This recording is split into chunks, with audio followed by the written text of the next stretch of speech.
Bom dia, meu povo! Vamos acordando de um final de semana. Espero que vocês tenham conseguido descansar, né? Que estejam bem com saúde, vocês e a família de vocês. Tudo bem? Vamos começar mais uma aula de língua portuguesa para o 8º ano com o professor Vitorino Rodrigues, eu mesmo! Mais uma vez aqui com vocês, tá bom? Vamos trabalhar hoje, começar a trabalhar o conto. Nós sabemos que a cada mais ou menos 4 aulas, trabalhamos um gênero diferente. E hoje é o conto. E o que é o conto, afinal? Qual é a habilidade especificamente que nós vamos trabalhar hoje? Olha só, essa habilidade que está aí na tela para você. Ler de forma autônoma, selecionando procedimentos e estratégias de leitura adequados a diferentes objetivos, levando em conta características dos gêneros e suportes. Vamos trabalhar o conto, então, na prática, vamos ler contos e saber interpretá-los. Tudo bem? Naturalmente que é mais uma revisão, porque já vimos isso nas séries anteriores, mas é sempre bom relembrar, que a gente esquece, né? Verdade? Bom, na aula de segunda-feira começamos com a atividade de fluência. Então vamos ler um texto aqui do Stanislau Ponte Preta, Conto de Mistério. Era aquele. Atravessou cautelosamente a rua, entrou no café. O outro sorriu e se aproximou. Siga-me. Foi a ordem dada com voz cavernosa. O outro entrou num beco úmido e mal iluminado, e ele, a uma distância de uns 10 a 12 passos, entrou também. Com a gola do paletó levantada e a aba do chapéu abaixada, caminhando pelos cantos escuros, era quase impossível qualquer pessoa que cruzasse com ele ver seu rosto. No local combinado, parou e fez o sinal que tinham já estipulado, à maneira de senha. Imediatamente um sujeito mal encarado, que se encontrava no café em frente, ajeitou a gravata e cuspiu de banda. Ali parecia não haver ninguém. O silêncio era sepulcral. Mas o homem que ia na frente olhou em volta, certificou-se de que não havia ninguém de tocaia e bateu numa janela. Logo uma dobradiça gemeu e a porta abriu-se discretamente. Entraram os dois e deram numa sala pequena e enfumaçada, onde no centro via-se uma mesa cheia de pequenos pacotes. Por trás dela, um sujeito de barba crescida, roupas humildes e ar de pobre trabalhador, parecia ter medo do que ia fazer. Não hesitou, porém, quando o homem que entrara na frente apontou para o que entrara em seguida e disse: "É este." O que estava por trás da mesa pegou um dos pacotes e entregou ao que falara. Este passou o pacote para o outro e perguntou se trouxera o dinheiro. Saiu então sozinho, meia hora depois, entrava em casa a berrar para a mulher. "Julieta! Oh, Julieta! Consegui!" A mulher veio lá de dentro, enxugando as mãos em um avental, a sorrir de felicidade. O marido colocou o pacote sobre a mesa num ar triunfal. Ela abriu o pacote e verificou que o marido conseguira mesmo, depois de tanto esforço e economia, comprar aquilo que eles não viam há tanto tempo naquele barraco. Ali estava, 1 quilo de feijão. Observe, né? Eu li aqui, cometi um probleminha, vocês perceberam, de leitura, me atropelei numa palavra. Então, por isso que nós precisamos treinar, por isso a importância dessa atividade de fluência, para que nós treinemos. Quanto mais nós treinamos a leitura, melhor lemos. Conseguimos ler bem as palavras sem cometer inadequações, conseguimos dar ritmo e velocidade à nossa leitura, de tal maneira que o nosso ouvinte, a pessoa que está escutando, e nós mesmos consigamos compreender aquilo que está sendo lido. Nós vamos lendo, juntando palavras em expressões, em frases, e enfim, e vamos construindo um sentido. Tudo bem? Então treine a leitura, leia primeiro de forma silenciosa para reconhecer o texto, para identificar palavras com maior grau de dificuldade, né, durante a leitura. Treine aquela que vocês tiverem mais dificuldade e então grave o áudio e encaminhe para o seu professor. Tudo bem? Bom, o texto que nós lemos aqui foi um conto do Stanislau Ponte Preta. Nós vimos que é um texto curto, nós vimos que tem aqui apenas um conflito, esse homem que adentra para um espaço com características misteriosas, escuro, ar sepulcral. Nós vimos aí que toda a caracterização do ambiente, dos personagens, dá um tom de mistério. E no final nós temos uma surpresa. Aparentemente, parece se tratar de uma transação ilegal, como se fosse, sei lá, talvez uma boca de fumo, um lugar que vendesse droga, algo assim, algo que fosse proibido, fosse ilícito. No entanto, no final das contas, é apenas 1 quilo de feijão, que há muito esse casal não tinha, né, na sua refeição, tá? Nós temos aí, inclusive, uma certa crítica social, já que o feijão, que é o elemento básico da nossa cesta básica, faltava na casa dessa família, não conseguiam comprar, né? Precisava esses espaços assim, né? Esses guetos, esses espaços meio que fora parecendo fora da lei, enfim, todo um ar de mistério por conta dessa dificuldade que nós temos. Nós sabemos o preço das coisas, enfim, as condições precárias que temos, né? Então fica também uma reflexão aí nesse conto.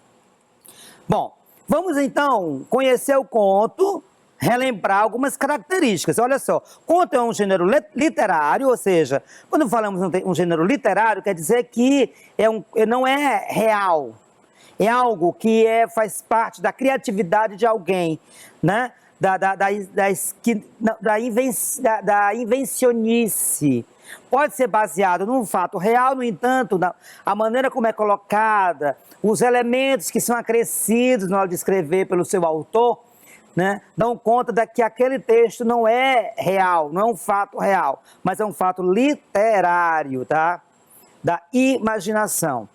Estruturado como uma narrativa curta, nós vimos aí que é um texto relativamente curto, que envolve apenas um conflito. Observe que o conflito aí é essa família que não conseguia comprar feijão e passou por todo esse ritual aí para conseguir comprar 1 quilo de feijão. É o conflito dessa família. Nessa perspectiva, o momento de maior tensão do gênero é chamado de clímax. Nós lembramos que o clímax é quando ele adentra a sala e está lá vários pacotes, trouxe o dinheiro e aí a pessoa consegue comprar. Finalmente sair ileso. E aí, depois disso, do clímax, vem o desfecho, que é quando, surpreendentemente, descobrimos que se trata de 1 quilo de feijão, tá?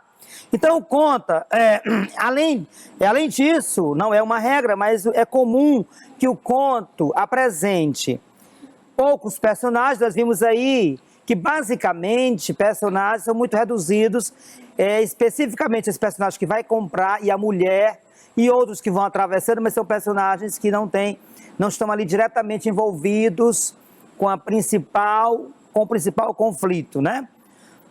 Ali retratado. Espaço ao cenário limitado, nós percebemos ali, é como se fosse uma ruela, um beco que chega a uma sala. E depois a sala da casa do casal. Então são espaços bem específicos e bem reduzidos. Recorte temporal reduzido, quer dizer, imagina que aí não há uma referência muito clara do tempo, mas é o tempo que você vai, calcula o tempo que você vai até uma mercearia, compra um produto e volta para sua casa. Ou seja, é um tempo reduzido, é um recorte de tempo pequeno, tá? Dependendo da temática explorada, há diversos tipos de contos, dentre os quais se destacam. Nós temos aqui vários tipos de contos, talvez tenha uns que vocês se identifiquem mais, gostem mais de ler, mas vamos aqui apenas a título de reconhecimento, alguns desses tipos de contos. Contos realistas, bom, nós podemos ter, eu disse que é um conto literário porque são contos que são criados, mas existem contos realistas, ou seja, que narram situações realistas e não imaginárias, eles dão conta de situações reais, tá bom? Mesmo assim, à medida que eu escrevo um texto, isso já passa pelo meu filtro, isso já passa pelo meu estilo, pela minha maneira de ver, pelo meu ângulo de visão, então isso de por si só, já se distancia do que realmente é realidade, tá certo? Já ganha um ar de ficção. Porém, nesse tipo de conto, há uma evidência muito grande de fatos que realmente aconteceram. Contos populares, os que narram histórias transmitidas de geração para outra, o surgimento de uma cidade, as lendas, por exemplo, são histórias que são populares, tá? Os mitos, normalmente dão conta do surgimento de uma cidade, de um país, tá? Aquelas histórias que nós escutamos dos nossos avós, enfim. Contos fantásticos, aqueles em que as histórias apresentam mistura de realidade com ficção e confundem os leitores com acontecimentos absurdos. Nós gostamos dos filmes, por exemplo, que são fantásticos, tem situações que fogem, que são absurdas, ou seja, não são possíveis na nossa realidade, não é isso? Apresenta uma mistura de realidade com ficção e confundem aí os leitores com acontecimentos absurdos. Por isso que é fantástico, aquilo que está acima da realidade nossa do dia a dia. Contos de terror, que narram histórias cheias de mistérios, suspense e medo. Vamos fazer o paralelo com os filmes de terror que vocês gostam de assistir. Mas o conto tem a mesma perspectiva. Contos de humor, os que narram histórias que têm como objetivo divertir os leitores. Contos infantis, os que narram histórias para crianças e têm a intenção de transmitir uma lição de moral. Contos psicológicos, os que narram histórias que envolvem lembranças e sentimentos e têm a intenção de levar o leitor a refletir. Contos de fadas, os que narram histórias que envolvem príncipes e princesas e se desenvolvem em torno de um acontecimento trágico, mas que tem um final feliz. Nós já lemos muito, não é isso? Contos de fadas. Conhecemos bastante. Bom, vamos fazer um resumozinho básico. Quais são as intenções principais? Eu disse para vocês que, de acordo com a temática, né, nós temos aí várias intenções, de acordo com a temática, e destacam-se essas: emocionar, pode ser divertir, levar a refletir sobre acontecimentos humanos, envolver o leitor em uma atmosfera de tensão e expectativa. Lembram? Conto fantástico, conto infantil, conto, né? Conto popular, a gente acabou de ler. Então, dependendo da temática, vai ser essas intenções: emocionar, divertir, refletir, envolver o leitor, etc. Tá bom? Quem são os leitores? Os leitores de um modo geral. Agora, claro que também se relaciona com a temática do conto. Então, conto psicológico é um conto que tem a ver com pessoas que estão mais preocupadas, né, com essas reflexões, com essas tensões dos personagens, com as emoções e pensamentos, lembranças. Quem gosta, assim, né? Então, assim, de acordo com a temática, podem ser pessoas que gostam de narrativas que provocam emoção e inquietação, gostam de refletir sobre acontecimentos humanos, de se emocionar. Então, pode ser mais específico, mas de modo geral, leitores em geral. Organização, como é que você organiza? Narrador em primeira ou terceira pessoa, né? Narrador personagem, primeira pessoa, narrador observador, terceira pessoa.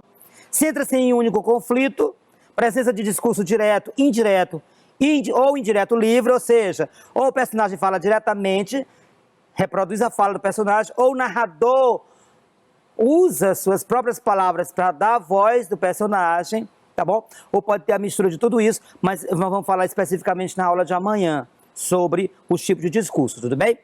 Uso do tempo cronológico, ou seja, aquele que é marcado pelo relógio, pela sucessão dos fatos, ou o tempo psicológico, que é interior, é das lembranças, das emoções, tá?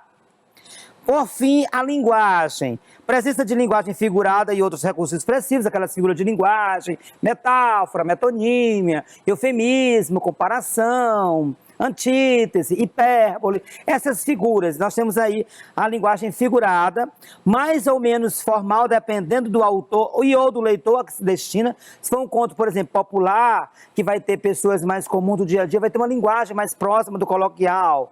Então, dependendo aí do autor e do leitor que se destina, vai ter uma linguagem mais ou menos formal. Geralmente de acordo com a norma padrão, tá?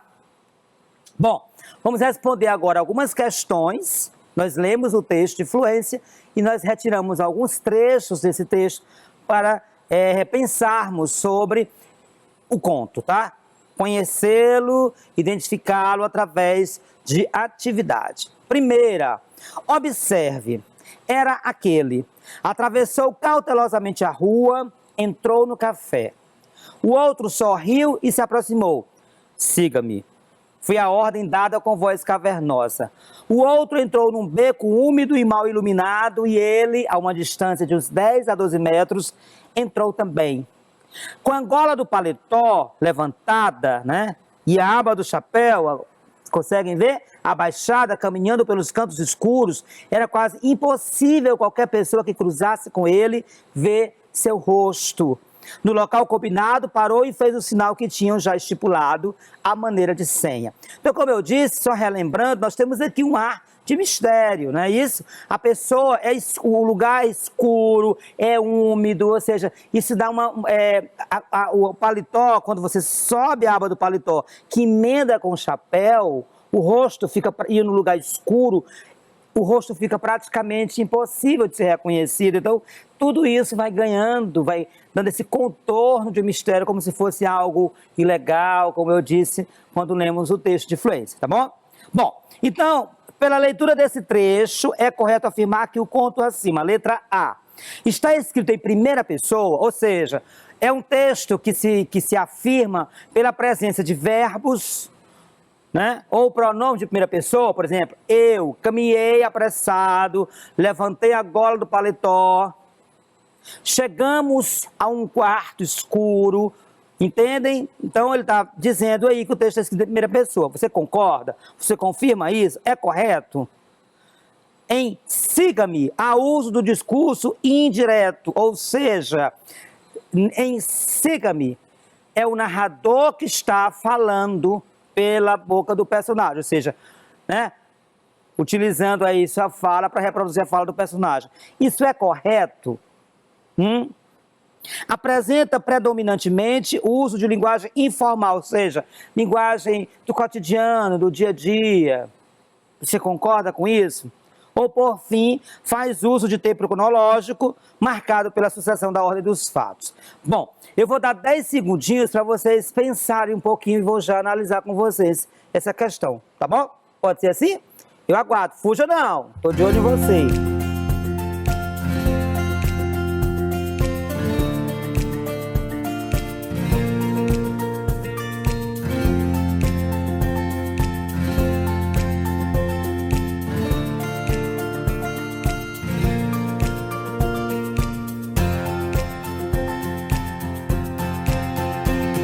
Bom, então vamos lá, vamos analisar. Pela leitura do trecho acima, é correto afirmar que o conto Bom, está escrito em primeira pessoa, olha só. Era aquele, atravessou. Quem atravessou? Ele atravessou, ele é a terceira pessoa. Era aquele, era também a terceira pessoa.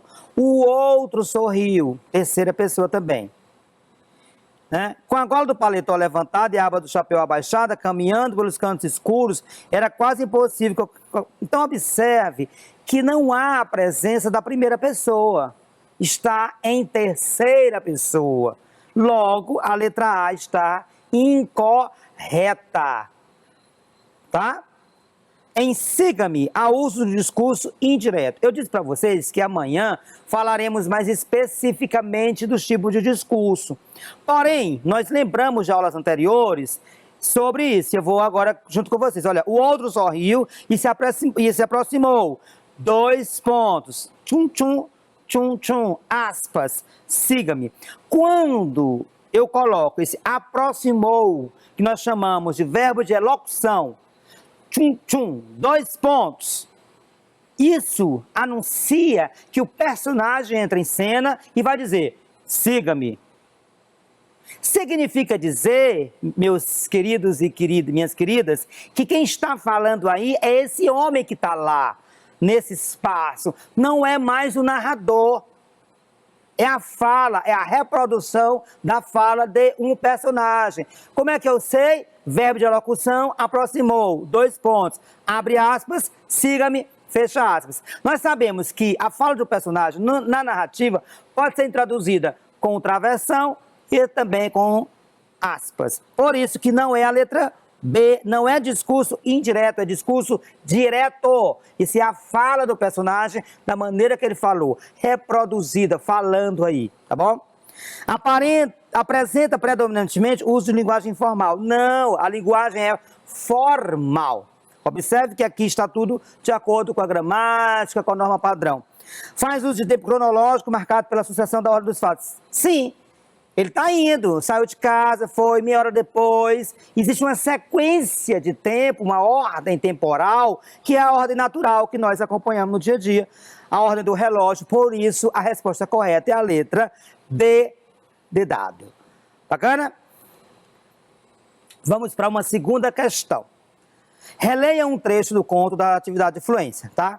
Ali parecia não haver ninguém. O silêncio era sepulcral.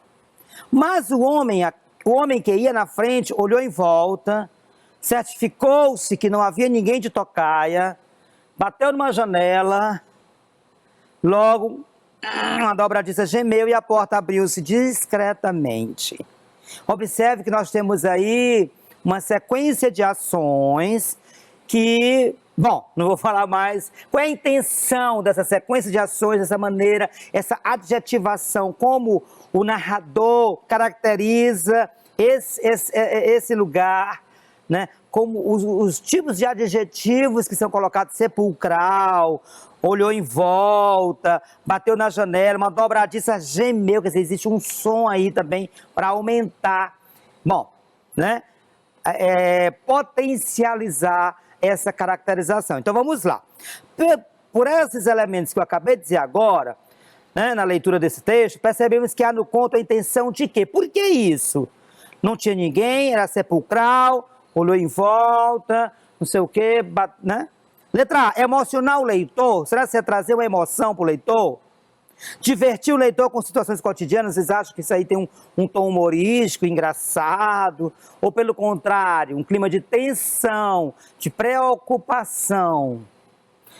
Letra C, envolver o leitor em uma atmosfera de tensão e expectativa. Ou, por fim, levar o leitor a uma reflexão sobre determinado acontecimento. Então, observe, parecia não haver ninguém, o silêncio era sepulcral, o homem que ia na frente olhou em volta, certificou. Existe uma preocupação contínua aqui. Silêncio sepulcral é aquele silêncio que você tem até medo só né, daquilo, de acontecer. Uma agulha caiu, você se assustou. Então, não é emocionar o leitor. Claro que é um tipo de emoção, você ter medo, mas não é essa emoção no sentido de você querer chorar, de você refletir.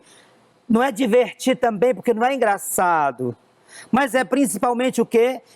Criar uma tensão, uma expectativa. Envolver o leitor em uma atmosfera de tensão e expectativa. Isso para que o leitor fique curioso e querer saber, ele fica tenso junto com o personagem, tá? Ele se sente no mesmo clima de tensão e, ao mesmo tempo, fica na expectativa. O que vai acontecer? Esse lugar, o que é isso? É um lugar perigoso? Eles estão fazendo uma coisa ilegal? Ele é um bandido? Vai matar alguém? Enfim, né? Por isso que é a letra C. Vocês concordam comigo? Bom, vamos agora a uma terceira questão.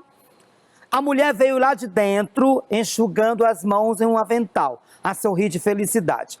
O marido colocou o pacote sobre a mesa, num ar triunfal. Ela abriu o pacote e verificou que o marido conseguira mesmo, depois de tanto esforço e economia, comprar aquilo que eles não viam há tanto tempo naquele barraco. Ali estava 1 quilo de feijão. E assim, né? Considerando o texto lido, o trecho acima se refere ao desfecho, ou seja, ao final da história. Vocês lembram bem?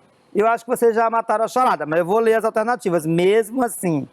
A situação inicial, vocês lembram que no início, ele chega a um lugar, procura alguém chama, manda acompanhá-lo, segue por um beco escuro, bate numa porta, então, e aí no final, ele compra aquele pacotinho, leva para casa.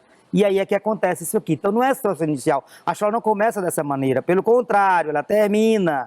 É quando finalmente sabemos aí, revela-se o que de fato ele estava comprando naquele lugar cavernoso. Não é isso?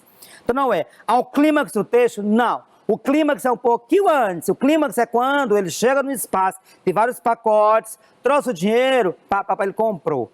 Ali é o ponto mais alto de tensão, onde a gente ainda pensa mais uma vez, se trata de algo ilícito, ele estaria comprando algo ali ilegal, não é isso? Ao surgimento do conflito, não, o surgimento do conflito acontece ali no início da história. Então, naturalmente que é o desfecho, esse é o final do nosso conto. tá bom? Então vimos aí que o conto é um gênero literário, claro que ele pode ser também um conto realista, né, quando se trata de coisas que aconteceram de fatos reais, mas via de regra, um conto é um gênero literário, ele é curto, poucos personagens, tempo e lugar reduzidos, bacana, apenas um conflito, falei? É isso, nós temos que, de acordo com a intenção, nós temos que emocionar, refletir, né? Nós temos que criar expectativas, nós temos vários tipos de contos, contos populares, contos fantásticos, contos de terror, conto infantil, né? Que mais? Conto psicológico, vários tipos, de acordo com essa intencionalidade, pode ser escrito em primeira ou terceira pessoa, pode fazer uso, não é isso? Pode fazer uso do discurso direto, quando o personagem fala diretamente, ou do discurso indireto, quando o narrador fala pelo personagem, e por fim, o discurso indireto livre, quando a fala do narrador e do personagem meio que se misturam ali, e você não consegue diferenciar bem, né? Tá tudo ali ao mesmo tempo, né? Ao mesmo tempo que é fala do personagem, é também fala do narrador, mas eu disse que na próxima aula nós falaremos mais sobre isso. Bom, eu espero que vocês tenham compreendido, que tenham anotado as dúvidas que porventura tenham surgido durante a aula, para que você leve essas dúvidas ao seu professor. Tudo bem? Pois nós vamos encerrar nossa aula por aqui. Muito obrigado pela audiência, por estarem comigo aqui nas aulas de 8º ano de língua portuguesa. Professor Vitorino Rodrigues com vocês, tá bom? Tchau, tchau. Beijo no coração de vocês. Até a nossa próxima aula.